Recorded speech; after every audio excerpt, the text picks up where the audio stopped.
feels stable. I don't think it would be the best foundation that we could have for our bridge, but It would make it interesting. it would make it very interesting for sure. Oh no, the people! Okay, I'm gonna put this away while we are figuring out our bridge. Okay. So better. Okay. Oh, well, I'm done. That's a good bridge. Well, we're gonna want our little people to get across something a little more challenging. Well, they'll have to if jump. we do this. Okay. I mean, they could jump for sure. Okay. Okay. So this is reminding me when we were talking earlier. Remember about communicating with parents. Oh, yeah. So today's were talking about that. Toolbox, Ministry Toolbox, we will be talking about communicating with parents and bridging the gap and how we can make a sturdy bridge so that we can communicate better with our parents. I like that. I didn't realize we were making a bridge. I just realized when you said bridge, I heard obstacle course. I mean, very different goals. That but changes how I I'm can viewing totally this. See that? Yeah.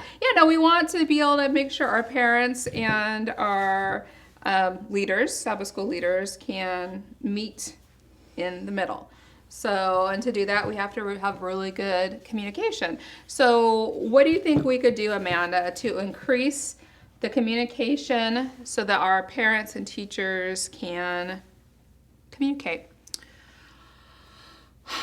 I mean, I know yelling at each other isn't the right answer. Probably not. That would probably be doing this to our communication. Yeah. Well, we've got to be able to like bridge or like fill in the gaps here at least. So how would we do that when it comes to actually communicating with them? Filling in the gaps of communication, I would say. Because we'll add a piece for each thing and we'll build our bridge. How about that? I would say it would be really good for Sabbath school leaders to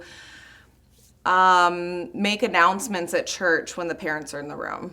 Oh, okay, I don't know. That's that's a really good. That is communicating. So making sure that announcements, if it's something that's going to pertain to a lot of the church members when it comes to Sabbath school and things, definitely making sure that you are communicating with either your church's bulletin secretary, office manager, whatever your church has, and letting them know the announcement to make sure it gets put in the bulletin so that way families know, or maybe even ask permission to get up in front of church and make an announcement if it's going to be covering a lot of the kids in the congregation. And great. Having said that, I have stage fright, so what are some ways that you don't have to be up front to communicate with Well, I mean, parents? you really don't have to be up front again. You could always find a volunteer that's maybe their skill set. And so then they could be the one that would be doing that for you. Very good. Yes. I like that. You can also have a group texts that go out to all the parents, and so that could be something, group texts, emails that communicate what's happening and what's going on when it comes to Sabbath school. Okay. What else do you think you can use? I saw a TikTok once about teachers pinning announcements to like kids' clothes, but I don't know if that's something parents would like.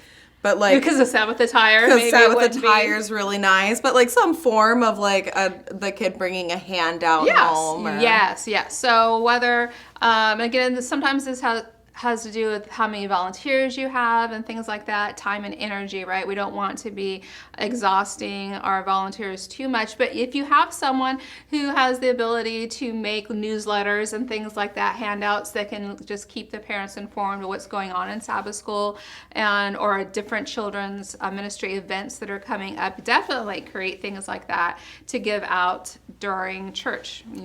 Via kids as a vehicle, or when the parents are coming to show up. So to pick up the kids would be another great way of doing that. Our bridge is getting much closer, but we have There's still a gap. Sometimes a gap comes because we haven't been consistent in the way that we're communicating with our parents. That's fair. Consistency is a key, and we want to make sure that whatever it is we decide to do, that we keep that going, so that way the parents know what to expect, a way to communicate. So consistency is that's not good for. But if we keep going with our consistency one after another, then that's going to help to take care of that little gap there that we had there in between. You know, the two.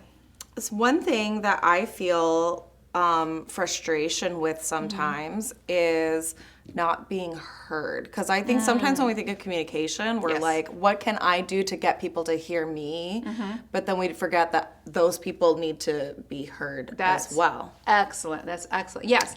So it's really important that we set up times to where the parents can come, whether it's one-on-one, letting parents know, hey, you know, I'm willing to meet this Sunday or whenever it is in the evening, that parents can meet with you one-on-one to talk about what's happening in the Sabbath School classroom, or have parent meetings to where parents can come and bring their concerns or things that they'd love to see happen in the Sabbath School classroom, and then actually listen to them and try to put what you can into place of the different suggestions that they make. Yeah. Even a very passive suggestion box or things like that can help to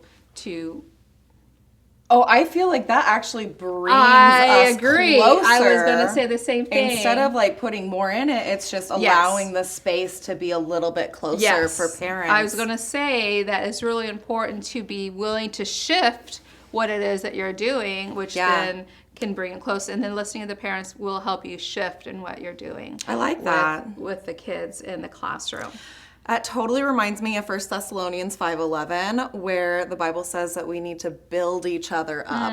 And building each other up takes really great communication. It does. Not just talking, but listening. But listening. So this way our parents and our leaders can meet halfway, because it's really important that we have our parents as part of the team building up.